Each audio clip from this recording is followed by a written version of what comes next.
ফিলিপাইনে ও ইন্দোনেশিয়ার কিছু অঞ্চলে ভয়াবহ ৭.৪ মাত্রার ভূমিকম্প আঘাত এনেছে। শুক্রবার সকালে এই ভূমিকম্পে কেঁপে ওঠে গোটা অঞ্চল। এতে উপকূল জুড়ে ধ্বংসাত্মক সুনামির সতর্কতা জারি করা হয়েছে।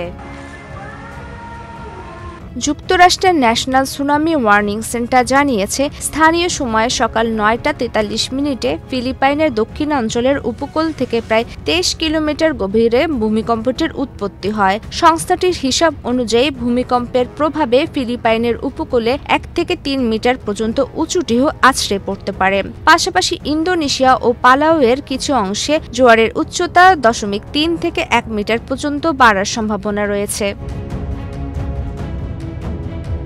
এখন পর্যন্ত গুরুতর হতাহতের কোনো খবর জানা যায়নি। তবে সামাজিক যোগাযোগ মাধ্যম এক্সে প্রকাশিত বিভিন্ন ভিডিওতে দেখা গেছে, ভূমিকম্পের সময় বড় বড় ভবন দুলছিল। এরপর বহু মানুষ ঘরবাড়ি ছেড়ে রাস্তায় নেমে আসে। কিছু মানুষকে স্ট্রেচারে করে অ্যাম্বুলেন্সে তুলে দিচ্ছে উদ্ধারকারীরা। বিভিন্ন বিল্ডিংয়ের কিছু অংশ ধসে পড়েছে। সেই সঙ্গে কিছু জায়গায় আগুন লাগায় দমকল কর্মীদের আগুন নেভাতে দেখা গিয়েছে। এদিকে ইন্দোনেশিয়ার উত্তর সুলাওয়েসি ও পাপুয়া অঞ্চলেও সুনামি সতর্কতা জারি করা হয়েছে। ভূমিকম্পের কেন্দ্র থেকে এই অঞ্চলগুলো ৩০০ কিলোমিটার দূরে অবস্থিত।